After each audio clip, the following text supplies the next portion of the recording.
ప్రత్యేకత ఏంటంటే ఇక్కడ చిన్న ఒక కాలువ లేకపోతే ఉంది కదా, కాలువ కనబడుతుంది కదా. ఇక్కడ గోమతి నది చెందిన పాయ అంటున్నారు. ఇక్కడ నందీశ్వరుడు ఉన్నారు. ఇక్కడ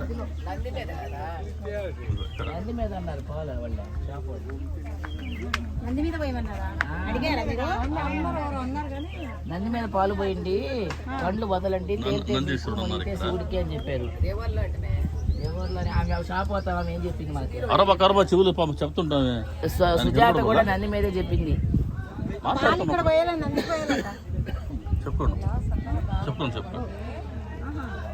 ఓం నమ శివాయ అనాల. ఓం నమ శివాయ, ఓం నమ శివాయ, ఓం నమ శివాయ. ఆమె కానివ్వండి, దొరవడు పాకండి.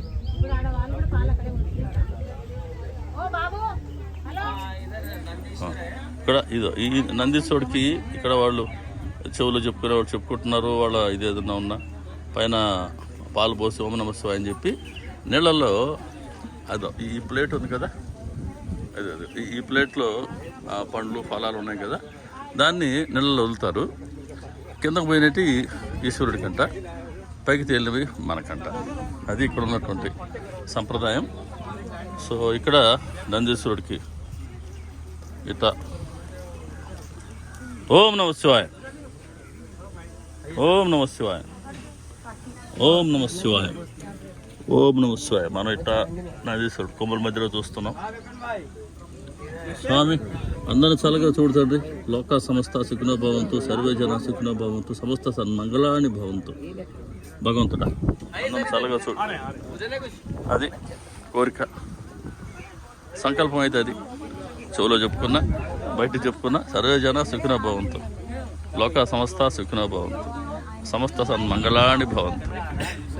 ఇదిగాక మన వ్యక్తిగత కోరికలు కోరుకోవడానికి ఇటువంటి క్షేత్రాలకి రావాలన్నా పుణ్యం వస్తుంది, మన స్వార్థాన్ని విడిచిపెడితేనే.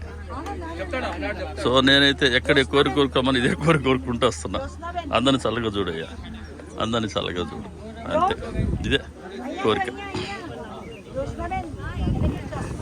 మనకి. ఇది ప్రభుత్వం చివరికి అదే. చూడండి ఇక్కడ చూసారు కదా, ఇక్కడ నీళ్ళల్లో అలా వదులుతున్నారు. ఇక్కడ సునీ సునీ ఓ సునీ, ఎదుగా ఆ మూలకు పోతున్నావు, నీకు తీస్తా కదా. ఎదురు ఆ మూల పోతే ఎటు వస్తుంది అనుకున్నావు.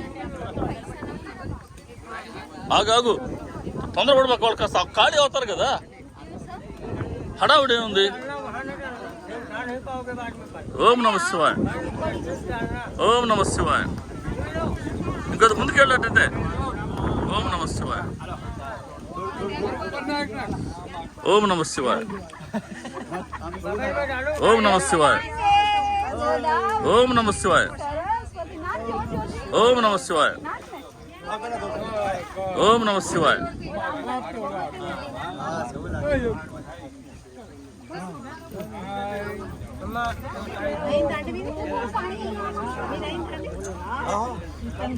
పైన తేలినట్టు మీరు తీసుకోవాలా, పైన తేలినట్టు మీరు తీసుకోవాలా. నీళ్ళలో పోయినట్టు శివుడికి అంట. రైట్, అది శివుడికి. సో పైకి తేలిన పోయితే మనకంట. సో అది ఇక్కడ ఉన్నటువంటి సంప్రదాయం, అది ఇక్కడ ఉన్నటువంటి మన నమ్మకం. ఇలా అందరూ ఇలా చేస్తున్నారండి. సో నేను కూడా నీళ్ళలో దిగి మొహం కడుక్కొని పైన నది నీళ్లు తల మీద చల్లుకుంటాను. సో ఇది రుద్రకొండ నైమిషారణ్యంలో ఉన్నటువంటి విశేషం. మళ్ళీ ఇంకో దగ్గర ఇంకో వీడియో షూట్ చేస్తాను. శ్రీ సాయిబాబా, అందరికీ నమస్కారం.